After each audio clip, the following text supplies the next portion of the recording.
하나님의 말씀 보겠습니다. 마태복음 9장 35절부터 38절까지의 말씀, 우리 다 같이 한 목소리로 합독합니다. 예수께서 모든 도시와 마을에 두루 다니사 그들의 회당에서 가르치시며 천국 복음을 전파하시며 모든 병과 모든 약한 것을 고치시니라.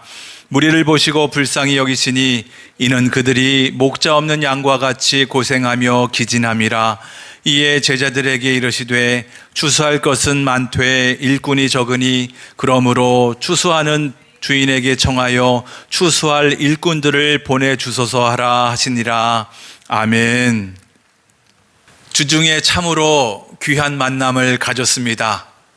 제가 청년 시절에 삶의 의미와 목적을 몰라서 어떻게 살아야 할까 방황하던 그때, 어쩌면 인생의 가장 어두운 터널을 지나고 있을 때라고 말할 수 있겠지요. 그랬던 저에게 하나님을 가르쳐 주시고 복음을 심어 주셨던 분이 계십니다. 결국에 저는 회심하게 되었고, 오늘 목회의 길을 걷는 동안까지 모든 과정에서 영적인 멘토가 되어주신 절대 잊을 수 없는 목사님과 사모님이 계십니다. 그분들이 일행과 함께 부산에 오셨다가 감사하게도 우리 교회에 잠시 방문해 주셨습니다. 사실 저는 그날 제 몸이 마음이 너무 피곤해서 커피를 몇 잔이나 들이켰는지 몰라요. 그럼에도 불구하고 피곤이 끊이질 않더라고요. 겨우 버티며 있었는데요. 그래서인지 이 목사님 네 분과 함께한 그 몇 시간이 마치 꿈에서 만난 것처럼 얼떨떨하게 지나갔습니다. 그분들과 헤어지고 혼자 있는 시간에 곰곰이 저의 과거와 지나왔던 일들을 생각해 보았습니다. 그러다 문득 한 가지 깊은 깨달음이 밀려왔습니다. 내가 내 삶의 피로함, 내 삶의 분주함 때문에 정작 소중한 감사들을 놓치고 살았구나 라고 하는 생각이 들었습니다. 제가요, 그 목사님 덕분에 하나님을 만났고 신앙의 눈을 떴으며 삶의 의미와 목적을 진지하게 고민하게 되었고 해결하게 된 이 모든 일들, 그리고 그 결과 이렇게 사명의 길을 들어섰으면서도 정작 감사를 잊고 살았던 제 모습이 보였습니다. 무엇보다 그 목사님을 통해서 방황하던 나를 만지시고 고치시고 회복하시고 인도하여 주신 그 하나님의 은혜를 좀 더 자세히 확인할 수 있는 기회가 되었습니다. 주님이 저에게 베풀어 주신 그 은혜에 비해서 정말 제 감사가 얼마나 평면적이고 파편적이었는지를 깨달은 거예요. 그저 내 앞에 펼쳐진 이 삶이 먼저 우선 보이다 보니까 그 하나님께서 그 이면에서 깊이 관여하여 주신 그 주님의 은혜, 이것을 까마득하게 잊은 채 얄팍한 감사에 지나지 않았다는 것을 알게 되었습니다. 제가 요즘에 제 목회를 되돌아보면서 내가 하나님의 자녀된 것, 또 목사로서 목회할 수 있으며 또 목회를 하며 살 수 있게 된 것이 얼마나 감사한가 깨달아져서 감사하고 있었거든요. 그럼에도 그 제 지나간 인생을 알고 계신 그 목사님의 얼굴을 직접 뵙고 고민하다 보니까 내 이 감사가 정말 얄팍한 감사에 지나지 않았구나 깨닫게 된 것이죠. 그런데 오늘 본문을 보니까요, 이와 비슷한 목양의 현장, 목회의 현장에서 그 피로의 한복판에 서 계신 예수님을 만나게 됩니다. 35절을 읽어보겠습니다. 새 번역입니다. 우리 다 함께 다 같이 시작. 예수께서는 모든 도시와 마을을 두루 다니면서 유대 사람의 여러 회당에서 가르치며 하늘나라의 복음을 선포하며 온갖 질병과 온갖 아픔을 고쳐주셨다. 아멘. 오늘 본문을 보니까요, 우리 주님이 한 곳에 머물러 계시면서 오는 사람들을 만나신 것이 아니었어요. 한번 우리가 좀 상상해 봤으면 좋겠습니다.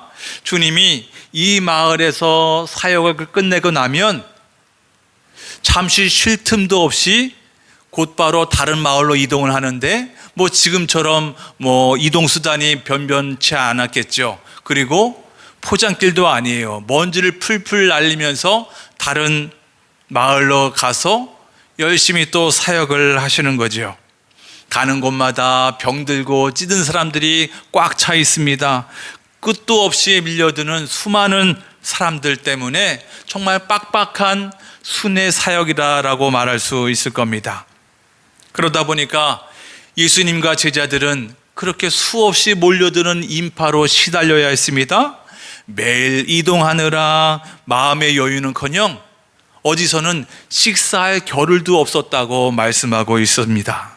그렇게 어쩌면 영적으로 육적으로 완전히 바닥이 난 그런 한계 상황이었을 거라고 우리가 상상해 볼 수 있습니다.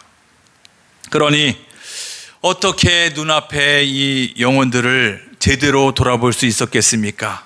아마도 최악의 피로 상태가 아니었을까 상상을 해보게 됩니다. 여러분, 우리도 그렇지 않습니까? 매일매일 우리의 삶은 반복돼요. 정말 오늘은 쉬고 싶다, 오늘은 가고 싶지 않다라고 하는 직장이 우리를 기다리고 있어요. 쉴 틈 없는 일상이 계속해서 반복되고 있습니다. 내가 매일매일 있는 이 가정의 무게가 만만치 않아요. 그렇게 이곳저곳에서 눌리다 보면 나도 모르게 에너지가 소비되고 방전되기 일쑤입니다. 내 몸 하나 추스르기도 힘든데 내가 하나님의 자녀로서 주변 사람들을 돌봐야 한다라고 하는 의무감도 있는데 엄두도 사실 못 내는 게 우리의 형편입니다. 그러다 보면 나도 모르게 삶 속에서 짜증이 밀려옵니다. 그냥 만나는 것도 귀찮아요. 그냥 피하고 싶어요. 때로는 도망가고 싶어요. 아무도 없는 곳에서 나 혼자 푹 며칠 동안 쉬고 싶은 것이 우리의 솔직한 심정일 겁니다. 사실 우리가 정신 차리지 않으면 이런 삶이 계속해서 반복될 겁니다. 왜냐하면 우리의 삶이 그리 만만한 삶이 아니기 때문입니다. 그렇기 때문에 우리는 우리의 이 빡빡한 삶의 여정을 순간순간 시간을 일부러 내서 돌아봐야 돼요. 내 삶을 돌아볼 필요가 있어요. 내 영적인 상태를 확인해 보아야 합니다. 그렇다면 구체적으로 우리가 어떻게 내 삶을 되돌아볼 수 있겠습니까?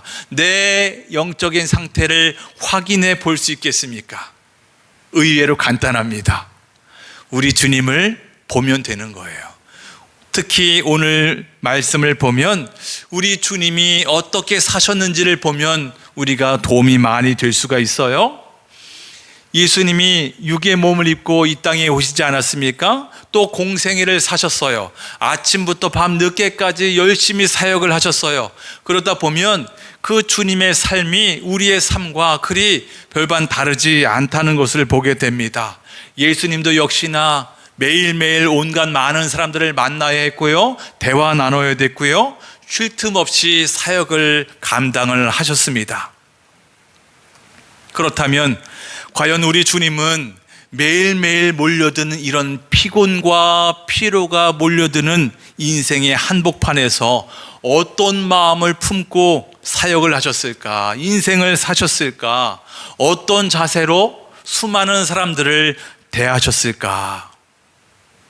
오늘 성경이 우리에게 알려주고 있는데 전혀 예상치 못한 주님의 속마음을 들려주고 있습니다. 36절입니다. 다 같이 읽어봅니다. 무리를 보시고 불쌍히 여기시니. 우리 주님이 늘 마음속에 갖고 계셨던 심정, 생각은 무리를 보시고 불쌍히 여기셨다. 우리 주님은 매일매일 쏟아지는 그 수많은 인파들 보면서 아이고 왜 이렇게 많아, 아이고 짜증나네, 한숨을 쉬지 않으셨다는 거예요. 우리 주님은 가장 먼저 뭐 하셨대요? 보셨다. 그 사람들을, 그 무리를 보셨다. 여러분, 여기서 보셨다는 것은 그냥 길 가다가 눈에 띄어서 쓱 쳐다보고 마는 그런 수준에 보았다는 것이 아니에요. 그 사람의 깊은 내면, 그 사람의 깊은 처지를 꿰뚫어보는 영적인 통찰력을 가지고 그 사람들을 보았다는 거예요. 여러분, 우리도 그렇잖아요. 사람들을 만날 때 우선 눈이 있으니까 겉모습을 이렇게 보는데, 우리가 좀 자세히 보다 보면 그 사람의 표정과 말투를 보면서 이 사람의 이 현실, 이 상황을 우리가 확인하게 되잖아요. 근데 우리 주님은 그것뿐만 아니라 영적인 통찰력을 가지고 그 사람을 꿰뚫어 보셨다는 거예요. 영, 혼, 몸 모든 것을 꿰뚫어 보고 그 사람을 온전히 이해했다라고 말씀할 수 있는 거죠. 그렇다면 우리 주님께서 그 깊은 통찰력을 가지고 그 사람들을 보았을 때 그 사람들의 진짜 실상은 어떤 모습이었겠습니까? 36절 하반절에 이렇게 말씀합니다. 주님께서 이렇게 평가하신 거예요. 다 같이 시작. 이는 그들이 목자 없는 양과 같이 고생하며 기진함이라. 아멘. 우리 주님이 무리를 보셨을 때 정확한 판단을 하셨어요. 목자 없는 양과 같다. 목자 없는 양. 이 말씀은 구약 성경을 배경으로 한 거예요. 그 당시 백성들을 바르게 인도하고 돌봐야 할 영적인 지도자들이 그 백성들을 올바로 돌봐주고 지켜주고 인도한 것이 아니라 오히려 그 백성들을 착취하거나 방치해버려서 결국 이스라엘 사람들은 영적인 고아 상태가 되었다는 겁니다. 영적인 고아 상태. 우리가 잘 아는 것처럼 양은 목자 없으면 죽은 목숨이나 다름이 없는 거예요. 반드시 길을 가다가 길을 헤매고 잃을 수밖에 없어요. 결국에는 이리떼와 같은 맹수들을 만나서 뜯겨서 죽을 수밖에 없습니다. 우리 주님께서 보신, 우리 주님의 눈에 비친 이 이스라엘 사람들의, 백성들의 모습이 이렇다는 거예요. 이 사람들의 영적인 상태가 그랬다는 거예요. 아, 지금 내 백성이, 저 사람들이 참된 영적인 목자를 만나지 못해서 이리저리 치이고 있구나. 죄와 사탄에게 사정없이 짓밟혀서 영혼이 저렇게 무기력하게 되었구나. 마치 영적인 고아처럼 방황하는 그 처절한 실상을 우리 주님이 영적인 깊은 통찰력의 눈을 통해서 꿰뚫어 보셨을 때 우리 주님의 마음속에 차고 넘쳐 흘렀던 이 사람들을 향한 그 심정, 그 감정이 바로 불쌍히 여김, 불쌍히 여겼다는 겁니다. 여러분, 이것은 그냥 일반적인 연민이나 동정을 말하는 것이 아닙니다. 내 깊은 내장에 내 창자가 찢겨지는 것 같은 아픔을 느낄 정도의 그런 고통이라고 하는 거예요. 그런 불쌍히 여기는 마음이 우리 주님 마음에 가득했다고 하는 거예요. 여러분, 우리가 살면서 정말 감당할 수 없는 어떤 슬픔이나 좌절과 절망이 밀려오면 내 애간정이 녹아요, 애가 타요, 정말이지 창자가 끊어질 것 같은 아픔이 제 안에 있어요 라고 우리가 고백하는 것을 듣지 않습니까? 주님께서 무리를 보셨을 때, 이 땅에 많은 사람들을 보셨을 때 느끼신 감정이 바로 그거라는 거예요. 우리 인생들의 비극이, 그 고통이, 영적인 이 상황이 그냥 남의 일로 여겨진 것이 아니라 예수님의 몸 안으로 밀려 들어왔다는 거예요. 그래서 예수님의 심장과 내장을 찢는 듯한 그 통증을 느끼시며 그 사람들의 아픔과 인생의 고통이 직접 예수님의 마음속으로 차고 넘쳐 흐르게 되었다는 거예요. 주님은 지금 그 무리의 아픔을 당신의 온몸으로 받고 함께 앓고 계시는 겁니다. 어떻습니까? 우리가 머리로는 이런 주님의 심정이 이해가 됩니다. 저 마음 깊은 곳에서는 조금 억울한 마음이 올라오는 것 같아요. 주님, 제가 지금 남 걱정할 때가 아닙니다. 주님, 제가 여유 있게 저 사람 아프구나, 많이 힘들겠다, 지금 그런 상황이 아니에요. 저도요, 세상에서 치이고 상처받아서 겨우 여기 앉아 있는 겁니다. 목자 없는 양이 바로 저예요. 주님, 접니다. 주님, 제가 지금 죽게 생겼는데 왜 주님은 저를 먼저 안아주지 않고 있는 겁니까? 주님, 목자 없는 양이 바로 저이니까 저부터 돌봐주세요. 왜 저를 외면하십니까? 그래요, 맞아요. 어쩌면 이것이 솔직한 우리네 심정이라고 말할 수 있습니다. 그래요, 내가 너무 힘들고 지치고 피곤하면 나를 방치하시는 것 같은 우리 주님이 조금 이해가 되지 않아요. 좀 너무하신 것 같은 생각이 듭니다. 하지만 여러분, 우리는 여기서 아주 중요한 영적인 비밀을 깨달아야 됩니다. 우리의 삶의 눈앞에 펼쳐진 것을 보면 분명 우리를 지치게 만드는 현실이 있어요. 직장의 무게가 얼마나 무겁습니까? 관계의 상처가, 이 가정의 책임이 얼마나 무겁습니까? 정말 이루 말할 수 없는 탄식이 나올 정도로 정말 가볍지 않아요. 그러나 우리의 시선이 나를 힘들게 하는, 나를 지치게 만드는, 나를 곤욕스럽게 만드는 여기에만 내가 붙들려 있다면 우리의 영혼은 점점 더욱더 지칠 수밖에 없습니다. 내 어려운 사정, 내 힘든 형편, 내 지친 피로에만 골똘히 내가 바라보고 묵상하다 보면 염려가, 걱정이 더욱더 생기게 된다는 거예요. 결국에는 이 아픈 것에만 깊이 묵상하다가 자기 연민이나 원망에 빠지게 됩니다. 그러면 그 영혼은 점점점 피폐해지는 거게 되겠지요.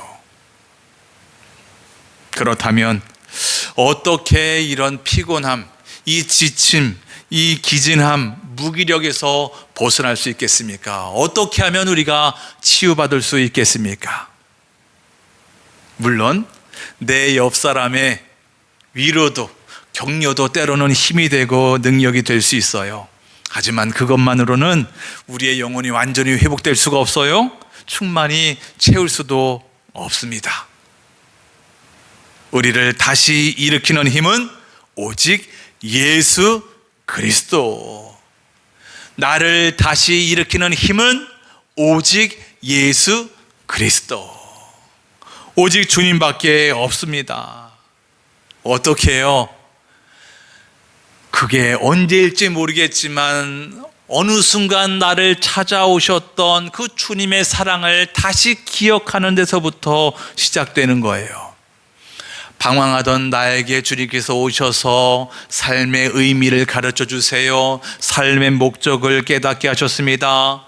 절망 가운데 있던 나에게 부어주신 그 첫사랑의 은혜를 내가 믿음으로 다시 기억해내는 것, 여기부터 우리의 회복은 시작될 수 있습니다. 그 주님의 사랑을 내 마음에 다시 채우는 것부터 시작된다는 겁니다. 그래서 내가 내 현실의 아픔, 피곤케 하는 것, 거기에만 골몰이 내가 있는 것이 아니라 눈을 들어 하늘을 바라보는 겁니다. 주님을 바라보는 거예요. 주님의 사랑에 다시 내 영혼을 적시기 시작하면 메말랐던 심령은 다시 회복될 수 있습니다. 다시 살아날 수 있는 것입니다. 여러분, 이것을 누구보다 원하시는 분이 바로 하나님이에요. 하나님은 우리가 주님으로부터 그 사랑과 그 은혜로 생명수 샘물로 회복되길 원하십니다. 우리를 채우시고 회복하시고 충만한 삶을 살기를 원하신다는 거예요. 그러므로 지금 주일 예배를 드리기 위해서 이 자리에 앉아 있고 처음 시작 때부터 지금까지 계속해서 예배의 순서를 통해서 우리 주님은 여러분에게 눈에 보이지는 않지만 위로하시고 격려하실 뿐만 아니라 이 땅에 줄 수 없는 진정한 하나님께서만이 주실 수 있는 참된 사랑과 은혜가, 위로가, 복이 계속해서 부어주고 계십니다. 그러므로 지금 내가 이 예배의 자리에 앉아 있다는 것은 내가 하나님의 은혜를 받고 있구나, 하나님의 복을 받고 있는 시간이구나, 하나님의 사랑을 받고 있구나, 믿으시기를 바랍니다. 믿으시기를 바랍니다. 아니, 믿어지기를 바랍니다. 사실 저는 오늘 예배가 시작되기 전부터 오늘 말씀이 이런 것이기 때문에 더욱더 간절히 기도했습니다. 하나님, 이 예배의 자리에 주의 사랑으로 충만하게 채워주십시오. 그래서 이곳에 모인 하나님의 자녀들이 주님의 사랑으로, 주의 복음으로, 주의 은혜로 충만해지길 원합니다. 메말랐던 심령 속에 주님 예수님의 보혈로 깨끗하게 씻어주시고 하나님의 영광으로 충만하게 채워주십시오. 주의 은혜로, 사랑으로 충만하게 채워주십시오. 하나님의 얼굴을 보게 해 주십시오. 여러분, 이 예배를 통해서 더욱더 채워지길 원합니다. 하나님의 사랑으로 회복되길 원합니다. 충만하여 만족하며 일어서는 이 귀한 복된 시간 되길 원합니다. 여러분, 그러다 보면요, 주님께서는 이 예배를 통해서 우리에게 차곡차곡 그 은혜의 생명수 샘물을 주실 뿐만 아니라 우리가 충만해질 뿐만 아니라 주님의 진짜 모습을 보여주십니다. 아니, 좀 더 정확하게 말하면 이미 우리에게 보여주고 계시는데 우리가 회복되기 시작하면 메말랐을 때는 전혀 보이지 않았던, 깨닫지 못했던 그 하나님의 사랑, 하나님의 열정, 그 하나님의 모습을 우리가 볼 수 있습니다. 37절, 38절에 소개되고 있습니다. 다 같이 읽어봅니다. 시작. 그래서 제자들에게 말씀하셨다. 추수할 것은 많은데 일꾼이 적다. 그러므로 너희는 추수하는 주인에게 일꾼들을 그의 추수밭으로 보내시라고 청하여라. 아멘. 여러분, 지금 주님께서 서 계신 자리가 어떤 자리라고요? 피곤하고 지치고 피로가 가득한 그 극심한 피로의 한복판이었습니다. 그런 상황에 터져나온 주님의 고백이 뭐라고요? 추수할 것은 많은데 일꾼이 부족하다. 여러분, 이게 무슨 의미겠습니까? 지금 우리 주님의 관심은 다른 것이 아니라 오직 딱 하나예요. 영혼. 이 땅에 있는 수많은 영혼을 향한 주님의 애틋한 마음, 불쌍히 여기는 마음이 지금 주님이 겪고 계신 육의 몸을 가지고 계시기 때문에 느낄 수밖에 없는 그 육체적인 피로, 그 한계를 완전히 초월해 버리셨다는 거예요. 그 영혼에 대한 관심과 불쌍히 여기는 마음, 그 열정과 그 사랑이 나의 피곤과 피로를 초월했다는 겁니다. 여러분, 이대로 두면 이 땅에 많은 사람들의 그 영혼들이 영영 길을 잃고 죽어갈 것을 생각하니까 너무도 안타까운 거예요. 마치 창자가 찢기는 듯한 고통과 아픔이 몰려오는 겁니다. 그러니 우리 주님은 그 피곤조차 느낄 겨를이 없었다는 겁니다. 내가 단 한 영혼이라도 더 살려내고야 말겠다라고 하는 그 뜨거운 열정과 사랑이 지금도 예수님을 이렇게 새벽부터 밤늦게까지 이 동네로 저 동네로 쉬지 않고 달리게 만들고 있었다는 겁니다. 그랬던 주님이 문득 제자들을 바라보십니다.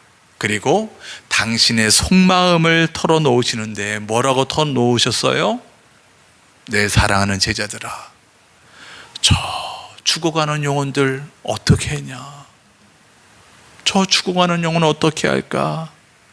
나의 심장으로 일할 일꾼이 필요하다. 너무 부족하다. 나의 심장으로 일할, 나의 심장을 이식받아서 맥박이 뛸 주의 자녀들, 주의 일꾼들이 너무도 부족하니까 하나님께 기도해라.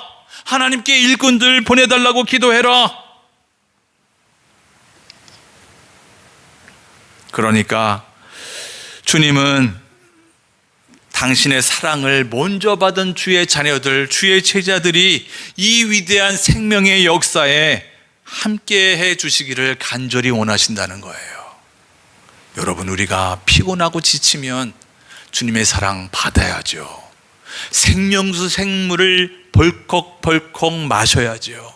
우리가 회복되어야 합니다. 일어서야 합니다. 충만해져야 합니다. 근데 그것으로 끝나는 것이 아니라 우리 주님의 마음이 어디 있다고요? 저 죽어가는 영혼들 어떻게 할까?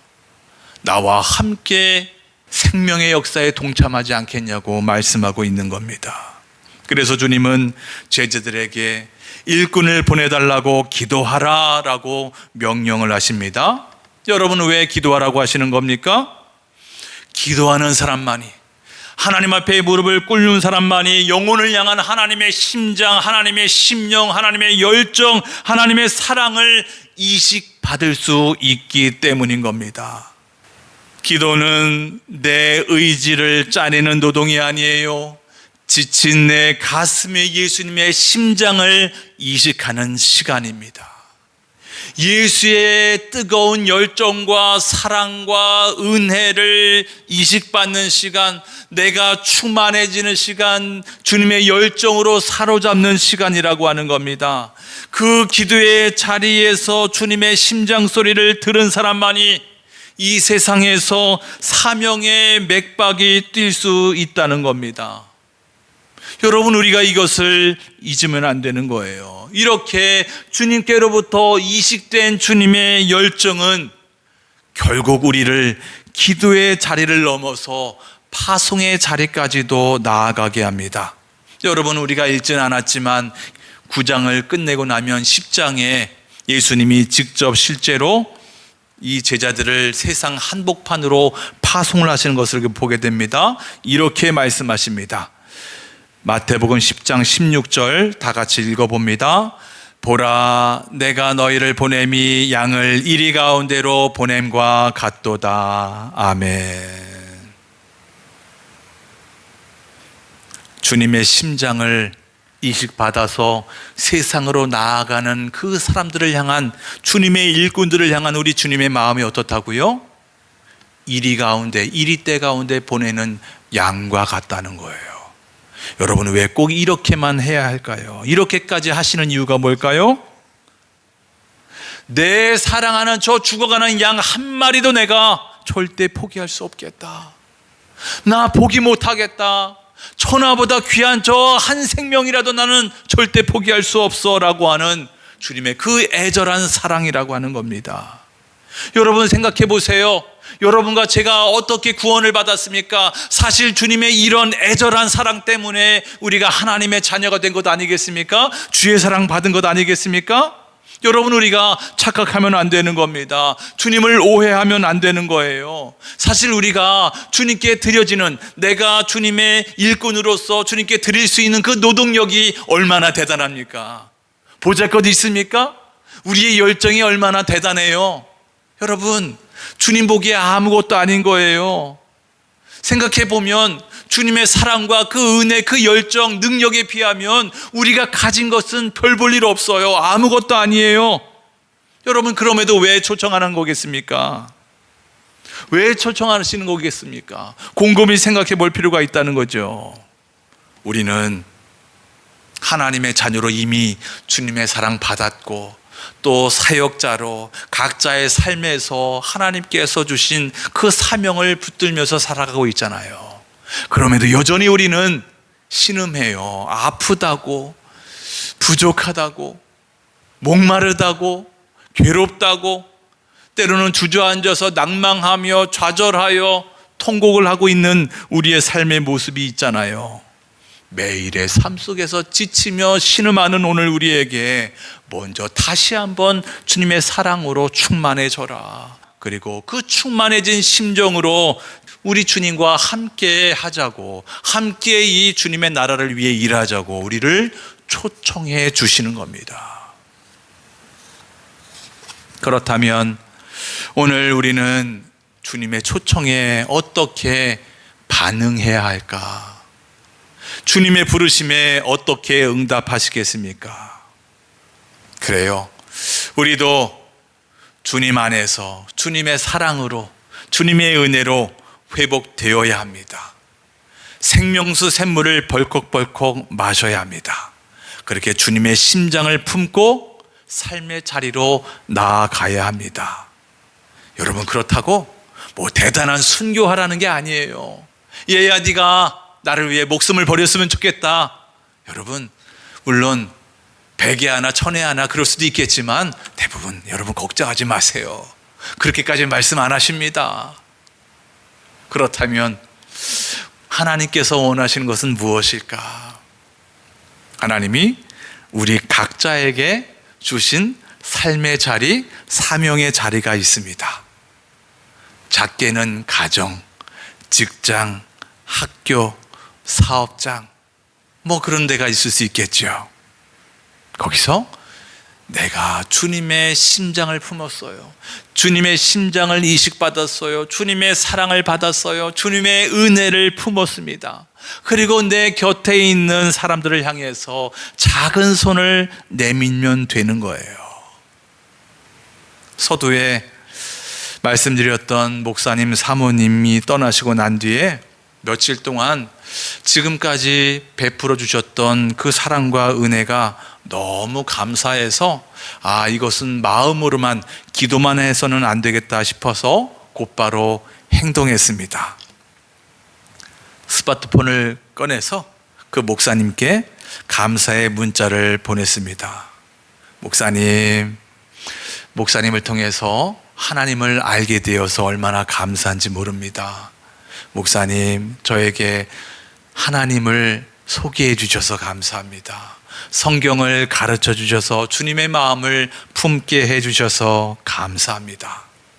삶의 의미와 목적을 깨닫게 하시고 이 목회의 길을 가게 해 주셔서 감사합니다.